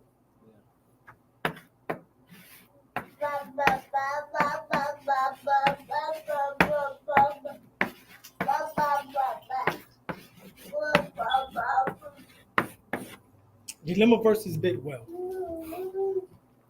Dilemma versus Bidwell. All right. So it was in 1900s. Right. So they told you who really had the authority. And you still have the authority. You just have to take it back. You are the sovereigns on this land. They're not. All right. They was the leasers. They leased those 13 colonies, now known as the 13 original states. They leased that. They leased the border. They leased the waterways. They leased that. All right. And it was only supposed to be for 50 years. And then every 50 years, it's supposed to be renewed. Bingo. The Treaty of Peace and Friendship between the United States and Morocco, which is America. That was the treaty. And see, we thinking, oh, Morocco is the Morocco kingdom. No, this is Morocco here, which is the empire.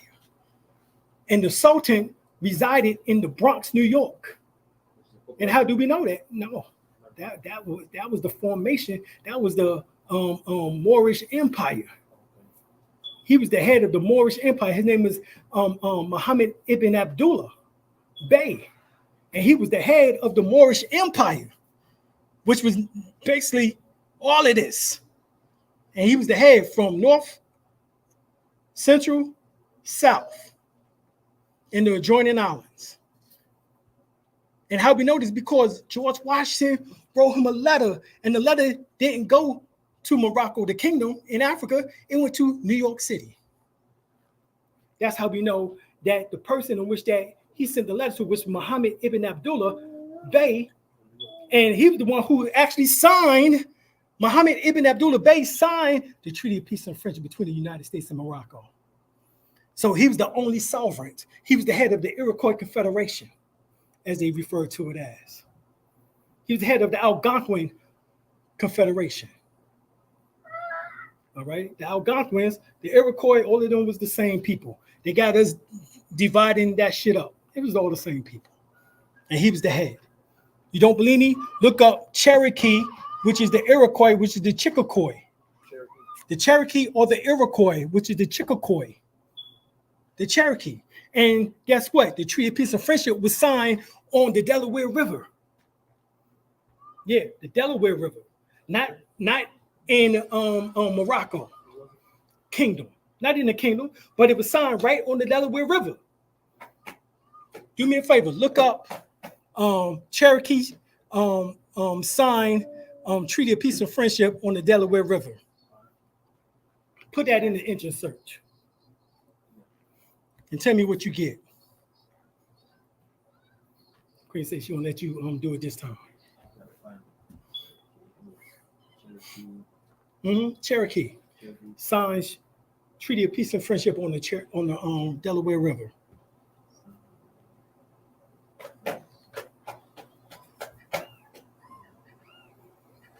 See, this is how you do research. This is how we connect these dots, because they got us thinking, oh, it was Morocco in the kingdom. I ain't got nothing to do with that. You declare a nationality and birthright. You declare your nationality and birthright through an affidavit. According to the 10 maxims of law, your truth must be expressed in the form of an affidavit. So your nationality, your birthright, which is based on DNA, must be expressed in the form of an affidavit as a more. And that's according to the 10 maxims of law. Look up the 10 maxims of law as he find the Cherokee. Just put in, don't put in just treaty of peace and friendship, because they're not going to tell you that. Put in Cherokee signs treaty and peace and friendship on Delaware River. You have to put that all in there, otherwise they're not going to show you the truth. And what you got?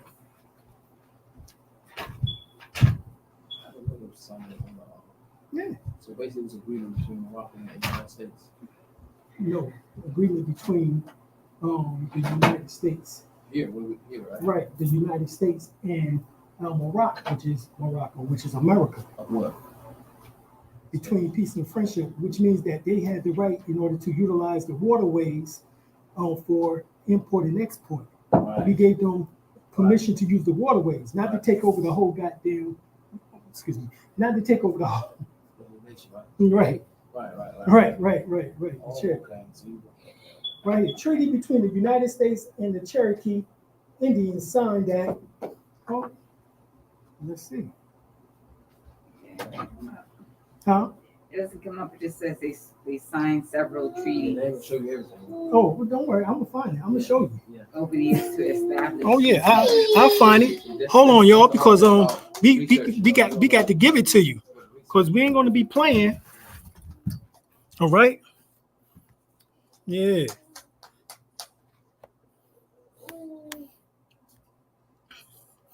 What year was it? Year was 1789. And signed in 50 years. Every 50 years, right? All right. So So who was the last? Who was the last to sign? You know? nah, the last person in which that's supposed to have been signed, he died on a boat trip. But here we go. Cherokee signed. Okay. It says signed July 2nd, Peace. 1971. 1971? No, that was the Barbary treaties. Also known as the Treaty of Mm-hmm. So basically, the Moors.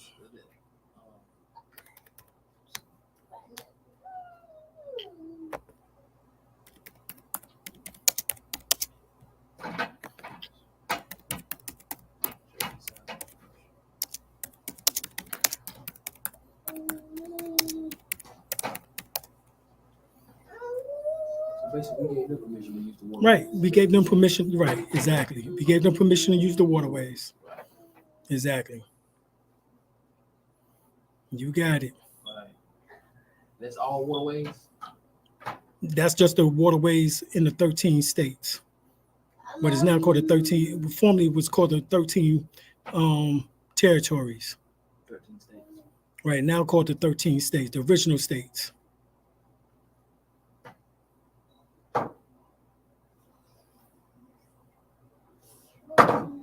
It doesn't say who signed it. Yeah. It's chiefs and warriors.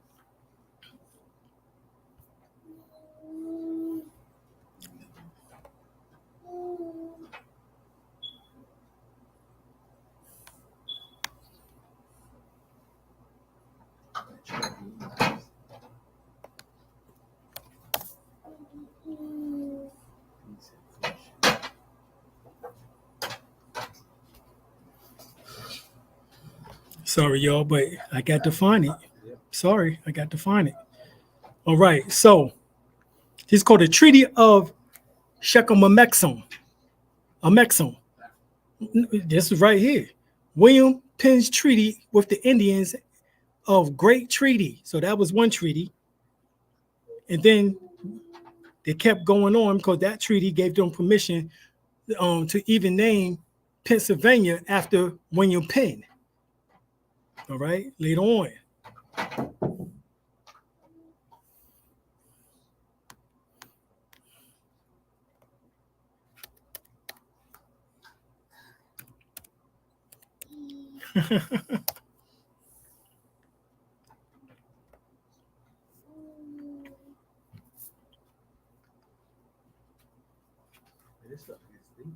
Oh yeah. Oh yeah. Definitely. Definitely. It's deep. Oh yeah. And see, and they got us looking off that Morocco is the kingdom of Morocco. Yeah. When it was signed right here in the United States on better yet in America, North America, on the Delaware River. All right. Matter of fact, I'll pull it up. Just bear with me, y'all, because I got to get it. It's all right. Y'all can spare a second or two. Okay. Yeah, just spare a second or two. We got it. We got it.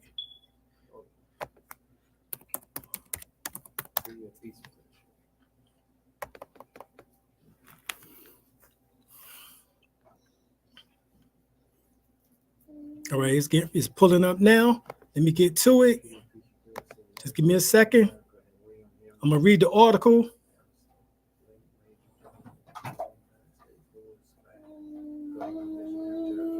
I'm gonna read the article.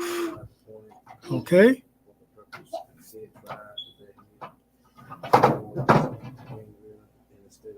All right. All right. I got the article. I know where it is. I got it. I got it. All right.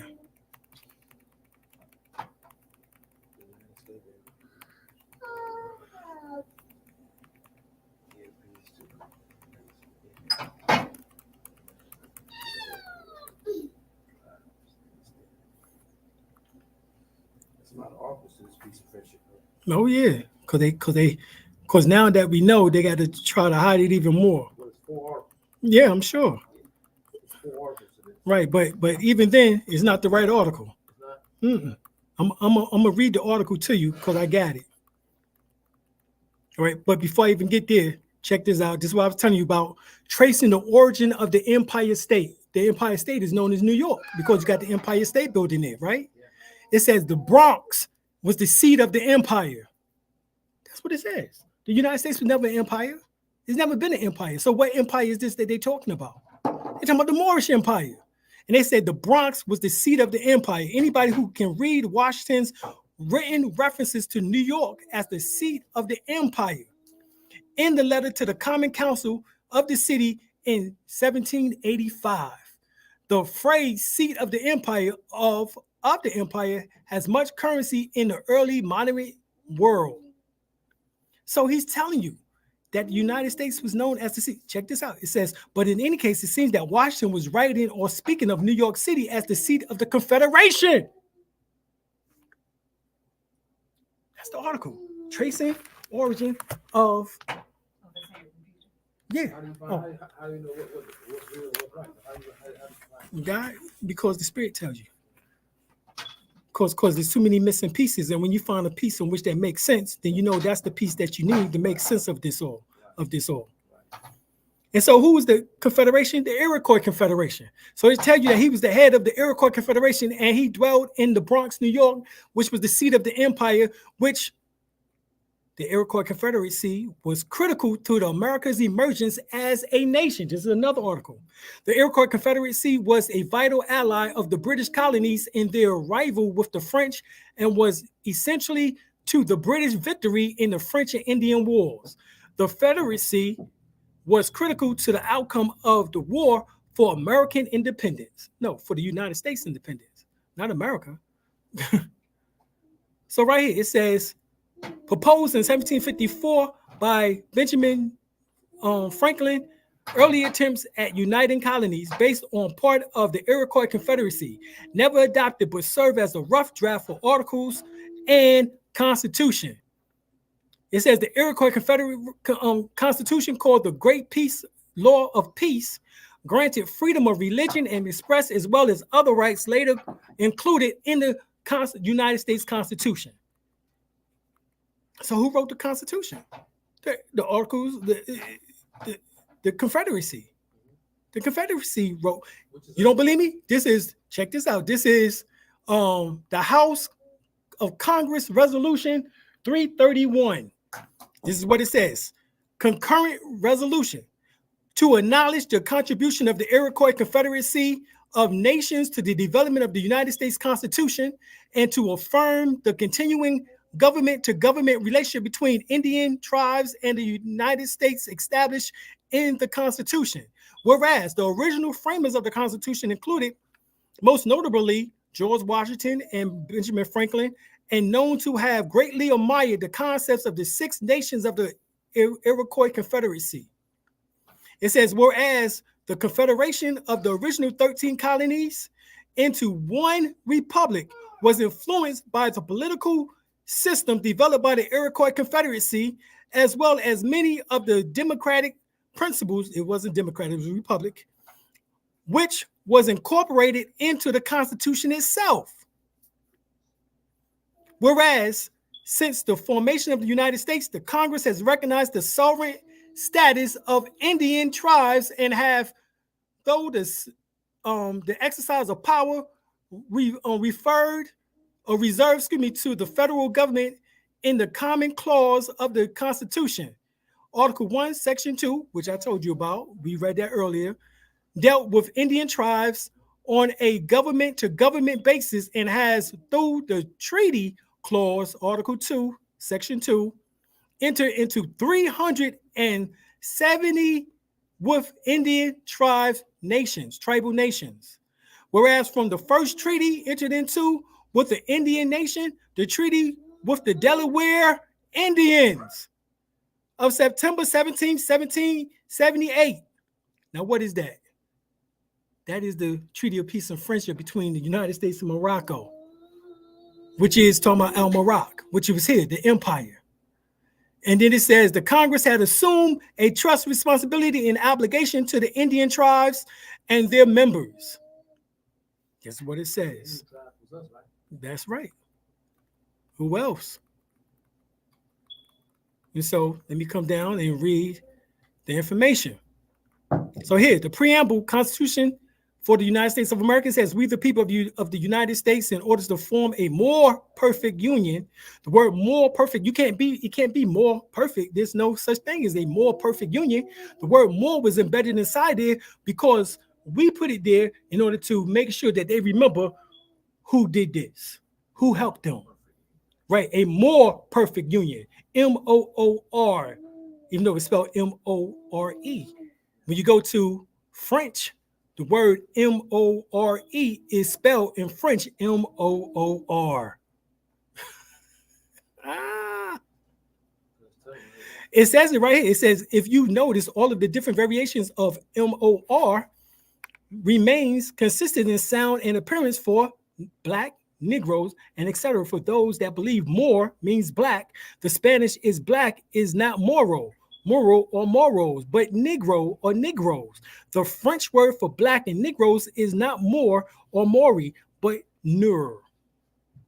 So in French, M-O-O-R is French M-O-R-E, which in the preamble says form a more perfect union. They're telling you that it's the Moors who formed this perfect union, which is through the Treaty of Peace and Friendship between the United States and Al-Morocc, which is America. I continue on. Continue on. All right. See, this is the tricknology. We ended that tricknology today. It's over. All right. And the Iroquois Confederation flag, guess what it was? It's the same flag that you see these white boys waving around here. Yep, that was our flag. Because that symbolized the same symbol that you see in Wakanda when they go like this. The ancient Egyptian, that is the cross. What does it symbolize? It symbolizes, number one, stand uprightness. It symbolizes conquering the lower nature and being upright. All right, that's what it symbolizes. So here's the letter to from George Washington to Muhammad ibn Abdullah, Sultan of Morocco, and it was sent to the city of New York, December 1st, 1789. New York, hold on, I thought they was building with people in Africa. Why is he sending this shit to New York? Because New York was the seat of the empire. Bronx in particular. New York City is Manhattan, which sits right under the Bronx. Right. Yeah. He basically says it. So in 1777, the Emperor of Morocco recognized the United States.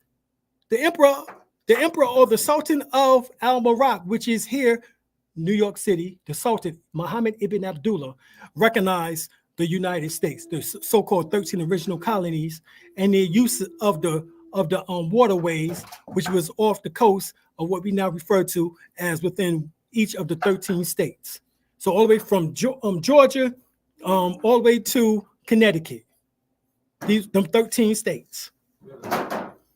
All right. Well, Massachusetts. I said Connecticut, Massachusetts. Yeah. So here, protect the English colonies against Moorish attacks.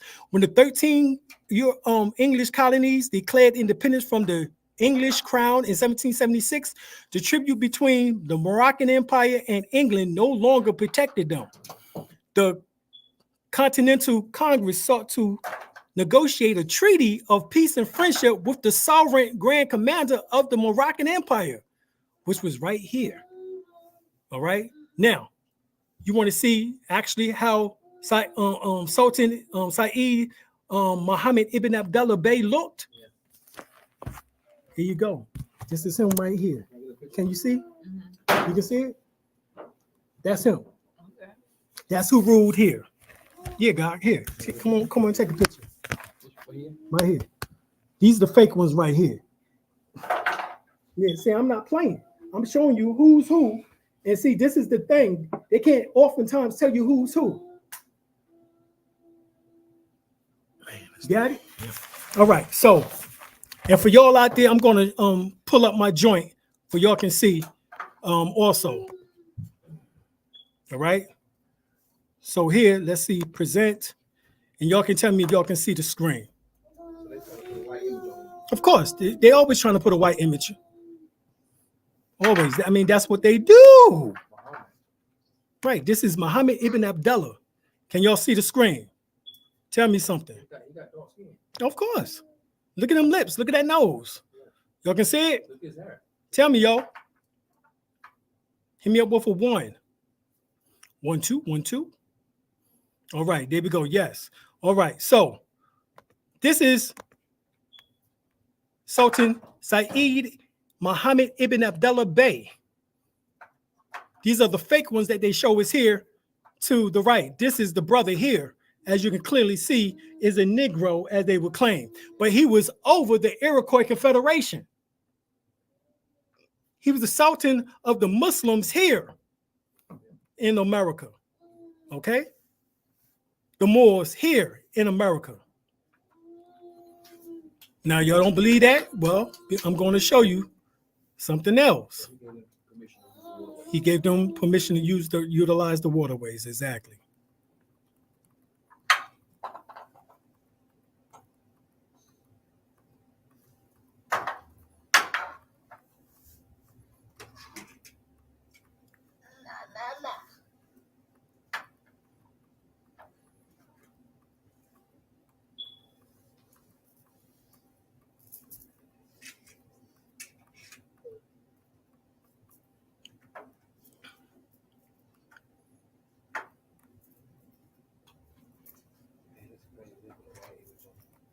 Oh, yeah. It looked nothing like it. No. So we know this is the Empire State Building, and here's the article tracing the origin of the Empire State. This is from the New York Times, so you can go and check this out. This is March the 28th, 1999. Go and check that article out.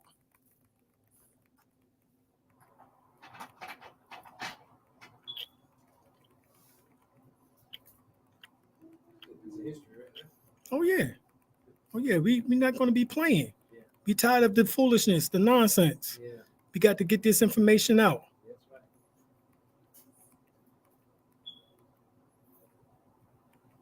All right. So when we talk about the Cherokee, check this out. Old world roots of the Cherokee, how DNA, ancient alphabets, and religion explains the origin of America's largest Indian nation. This is Donald N. Yates. Hold up. Yeah, that's it. So right here, the Cherokee are an important connection between the old world and the new world. There were many names that the Cherokee are related to. What are the names? Oh, Phoenicians, Moors. That's the second word. Phoenicians, Moors, Berbers, Punic, which is the same as Hannibal. Hannibal was part of the Punic nation. The Canaanites, hold up. Noble Drew Ali called his first temple the Canaanite temple. Oh, wow. Jewish, or in this sense, Jew. Melungeon, Carthaginian. Hold up. Hannibal was Carthaginian as well. Turk, Greeks, Mesopotamian, Egyptian, North African, Nanocoats. Right. All indigenous people. Okay. Wow. Check this out. Here it is. The history of the Cherokee. It says the record history of the Cherokee shows the living in many places at different times. There is linguistic evidence that the Cherokee was involved in another major migration before recorded history. The Cherokee language is linguistically related to the language of the Iroquois. The Cherokee were the Chickasaw, the Iroquois, whose historic homeland was the area of what is now called Upper New York State. So before they even came down to North Carolina, South Carolina, and Georgia, they was in New York. The Cherokee, the Chickasaw, which becomes the Iroquois Confederation. Yes, this is what I'm saying. You hook this information up. Wow. All right. We continue on. All right. Here it is. Digging for Red Roots. This is by Mahar Abdul Razak El. This is what he says. Read, check this out now. I'm getting ready to bust a hole in this. My name is Mahar Abdul Razak El, and I am a Cherokee Blackfoot American Indian who is Muslim. I am known as Eagle Sunwalker. I served as a pipe carrier warrior for the Northeastern Band of Cherokees in New York City. So they still there. Check this out. It says there are other Muslims in our group. For the most part, not many people are aware that the Native Americans' contact with Islam that began over 1,000 years ago, but some of the early Muslim travelers who visited us. Some of these Muslim travelers ended up living among our people. Check this out. For most Muslims and non-Muslims of today, their type of information is unknown and has never been mentioned in any of the history books.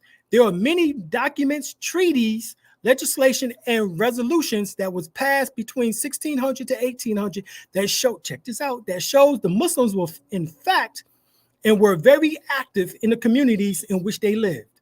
Treaties such as the Peace and Friendship that was signed on the Delaware River in the year 1787 bears the signature of Abdullah Khat and Muhammad ibn Abdullah. Yeah, there it is. Read the article. There it is. Yeah, come on. Take a picture. No more lies. We know Al-Marak or Shechem or Mexum, which is north of Mexum, is right here. Yeah. No more lies. Yeah. No more lies. So, when you hear somebody say that the Treaty of Peace and Friendship was signed in Morocco, they lying. The Treaty of Peace and Friendship was signed right on the Delaware River in the year of 1787, bearing the signatures of Abdullah Khat and Muhammad ibn Abdullah. That means Muhammad ibn Abdullah, who was the Sultan, which I showed you a picture of, was in New York, and he traveled down into Delaware, which is only an hour and a half away. All right? And signed the treaty himself. Of course, that's if you're using a car. Of course, if they used horse or buggy or whatever they had, you know what I'm saying? It took a little while, but, they still got there the same day. All right? So, this is showing you the treaty details our continue right to exist as a community in areas of commerce, maritime shipping, current form of government at the time, which was in accordance with Islam. According to a federal court case from the Continental Congress, we helped put the breath of life into the newly framed Constitution. This is what is in the article. All of the documents are presently in the National Archives as well as the Library of Congress. So you don't believe me? Take your behinds there and read for yourself. The Library of what? Congress. Right in Washington, D.C. Is it? Yeah. Yeah. All the information. Oh, yeah. All the information. No more lies. The Moors are the shit. The Moors did not damn sell out anybody. The Moors are trying to keep the nation together, and we only gave access to the 13 waterways within the so-called 13 states. That's all they had. They never had the whole state itself or the territories itself. They never had access to that. That is some shit that they made up called Go West, young man, after they conquered us and put us in slavery. Y'all getting this? This is what happened. We put the breath of life in, right. The Cherokee is the cherry tree. Exactly. When they talk about Cherokee, that's the cherry tree, because their flag was a red flag, in which I can show you also that the individual by the name. Hold on. Let me show you. Let me show you that. Yeah. George Washington, which actually was Albert, which was not George Washington, but an individual by another name, which I'll show you him in a second here.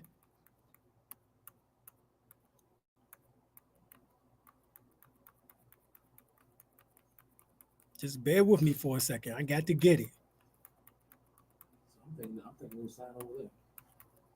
No, I know. Everybody was thinking it was signed over there. Yeah. But now we know that was a lie. Say Africa and United The States. Cherokees just revealed, Mahar El just revealed that the Treaty of Peace and Friendship was signed the Delaware River, not which was here in the so-called America, North America, not there. Yeah.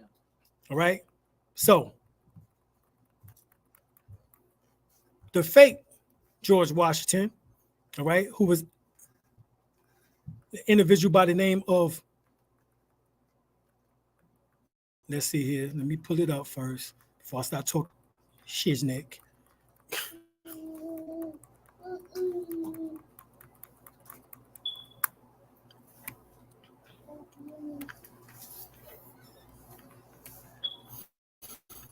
All right, right here.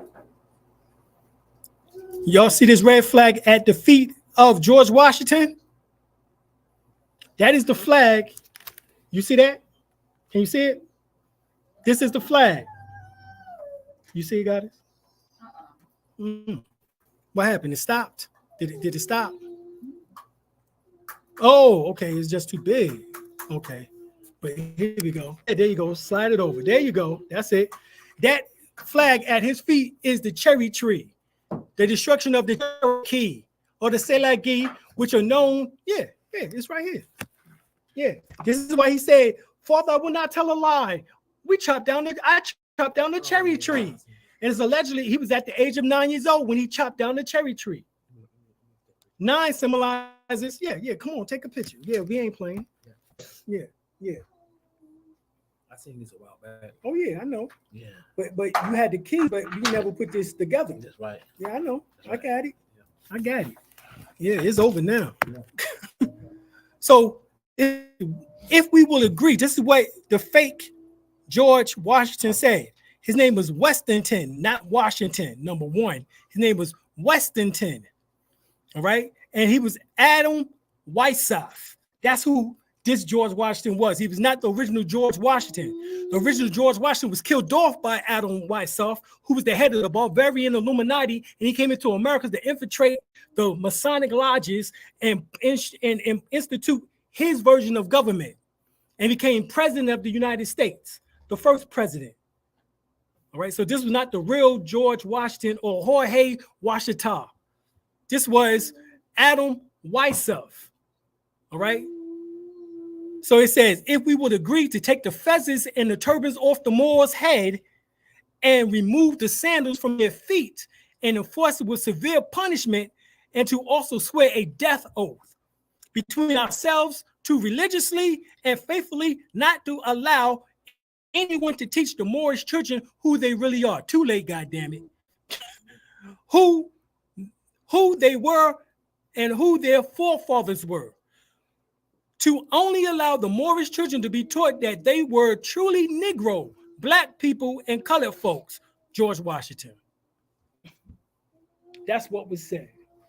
So they agreed Masonically, a Masonic oath, to teach us nonsense. Yeah.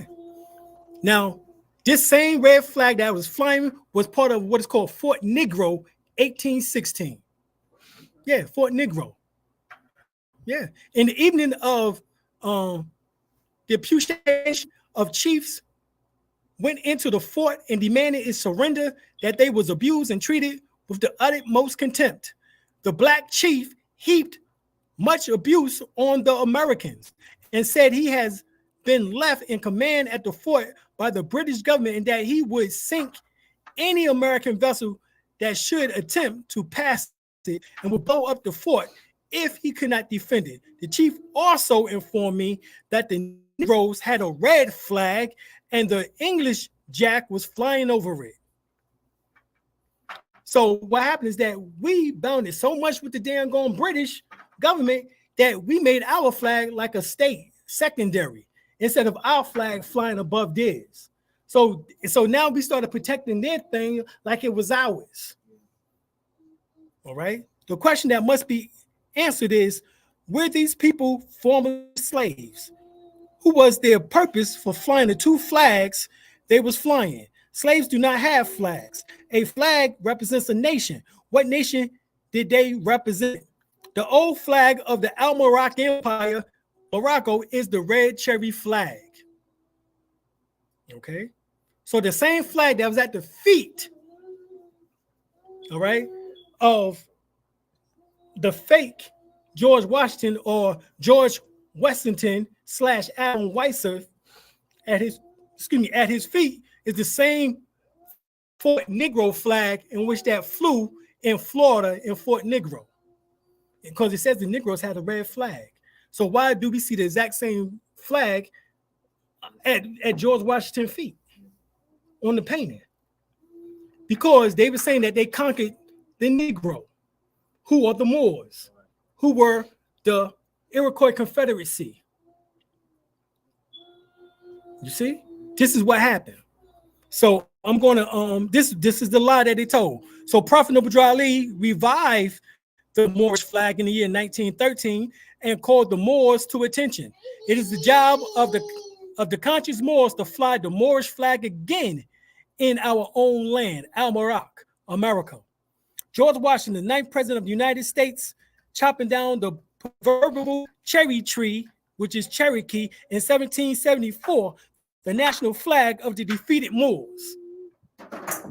See, this is how you connect these dots. Same flag that he chopped down allegedly at the age of 9 is the same flag of Fort Negro, which is the same flag at his daggone feet. All right, this is in the Journal of the Continental Congress. All right. All right. So I'm going to end class right here, y'all. Hopefully y'all got something from it. You know what I'm saying? You got any questions? Yeah, yeah, come on. The 5-point star. Yeah, the 5-pointed star. Yeah, the 5-pointed star with the green 5-pointed star with the black background, which actually give us red, black, and green. The colors red, black, and green, same colors as Marcus Garvey. That was put on there as Venus, that we now will come in love. We're not going to come with destruction, in which that's what happened prior to. All right, became fighting, became vigilant. You read about the Yamasee Wars. You read about the Seminole Wars. Seminole were the ones who was at Fort Negro. You read about the South Carolina, about Beaufort, South Carolina, with who was known as the Gullah Geechee people. So the Gullah Geechee, the Seminoles, and the Yamasees, they all fought the United States for over 150 years and whooped that behind. Whooped that behind. They couldn't defeat them, so they had to write them out of history. So this is why you didn't know much about the Yamasee, why you don't know much about the Seminole, why you don't know much about the Gullah Geechee people, unless you go to Beaufort, South Carolina right now. They fought the United States and basically won. They was never defeated. You read about the Yamasee or Seminoles or Gullah Geechee wars. Read about the wars. They never beat them people. They never beat our ancestors. They had to write us out of history. Okay? That's what happened. They had to write us out of history. All right? So this is why now you just learning about the Gullah Geechee people. Why you just learning now about the Seminoles. You just learning now about the Yamasee wars. Okay? Because they try to write this out of history, but we fought them for 150 years and whooped that behind. The Seminoles. Yeah, right. Yeah. Well, no, that was your ancestors. There's no Indians, they was Moors. Yeah. Right. But they called them Indians, but that's a federalized term. These was Moors. Remember, we just said Fort Negro. So they turned the Moors into Negroes. So they called it Fort Negro. But by the fact that they said Fort Negro, now we know that was Fort Moore. That he was Moors. Yeah. And that the Cherokee Confederation, the Cherokees were the Iroquois Confederacy. We just showed you that the Iroquois are the ones who Ibn Abdullah Muhammad was over. He was over the Iroquois Confederation, which is the Cherokee or Chickasaw Confederation. That's along with the Lenape people. That was along with the Nanacoke people. That was along with the Mohawk, the Mohican, the Seneca, the Tuscarora. There was the Anita, the Onondaga, Ungagna people. I hope I said that right. But that was the 6 confederations. That was who the Cherokee or Iroquois Confederation was over. Okay, that's who they was over. And he was the head of, and they was all Muslim. They practiced Islam. They was Moors. This is why Noble Drew Ali, that's why it was so easy for him to say, I grew up on the Cherokee reservation. He was giving you a clue. When he said, I grew up on a Cherokee reservation, he was telling you, I got the information. The Cherokees, I got that joint. You see, this is how everything correlates. This is how everything correlates. This is why he moved from North Carolina, Virginia, up into New Jersey, New York, all the way across into California, into Chi-Town, in Chicago. Okay.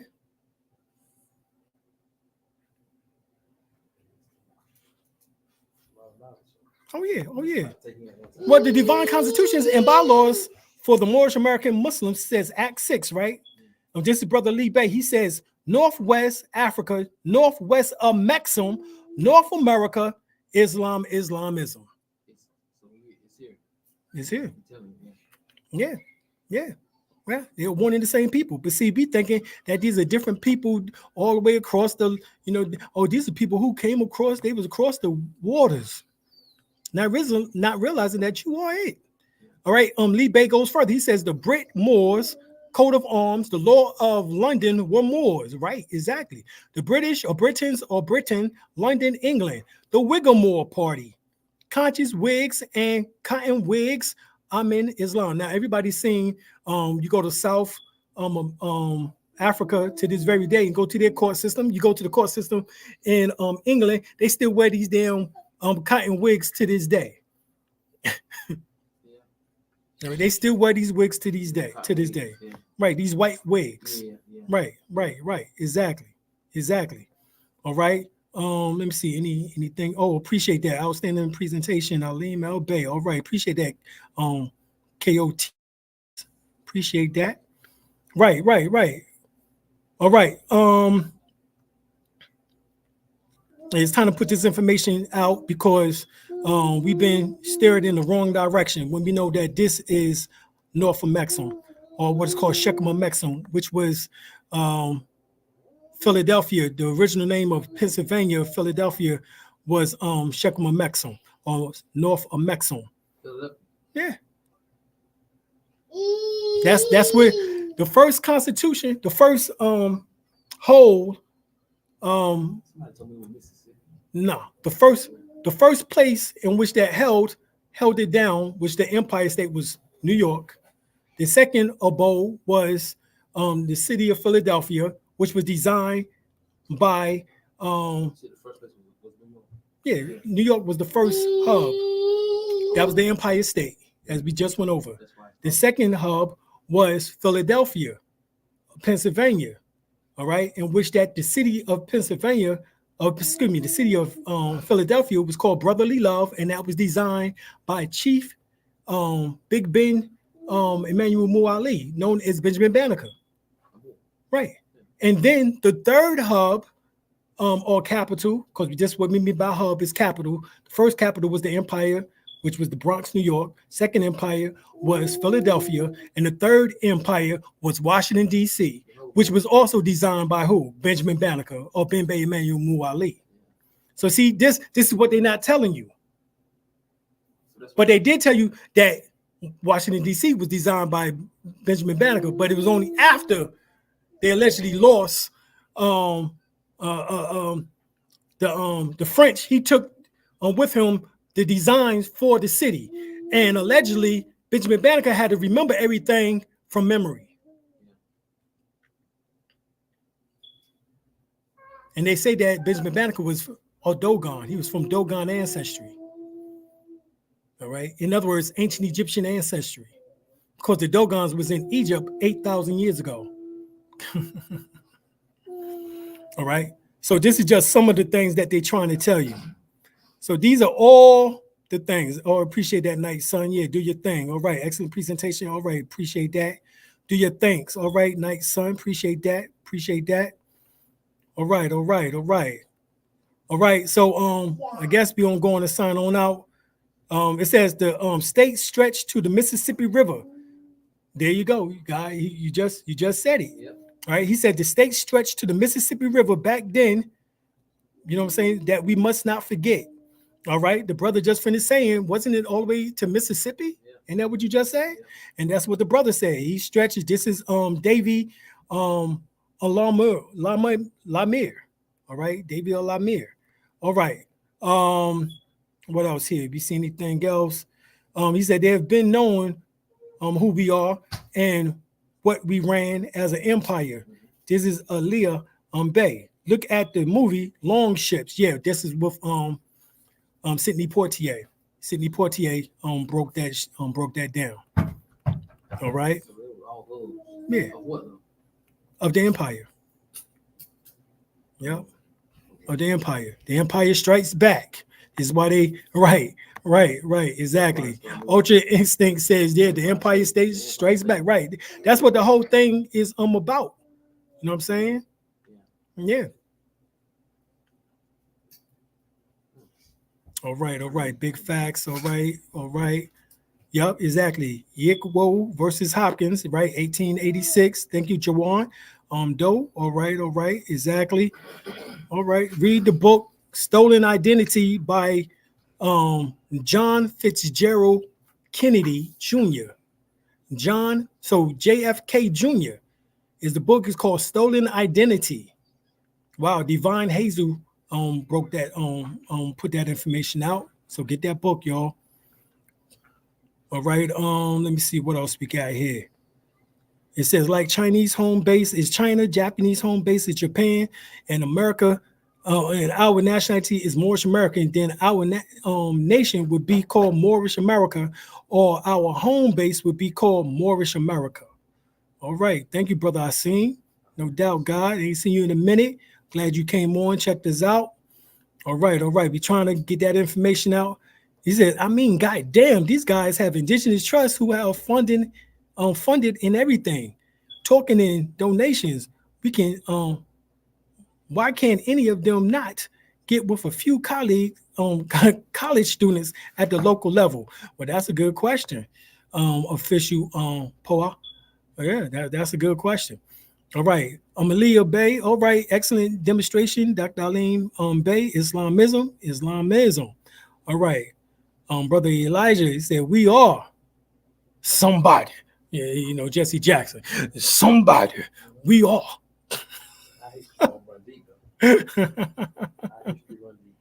Exactly. History runs deep. Right. All right. So we out, y'all. Appreciate everyone. I think I got everybody who was making a valid comment. All right. Okay. M. Cole, he said law school is my next step. Yep. I already finished my first year in law school.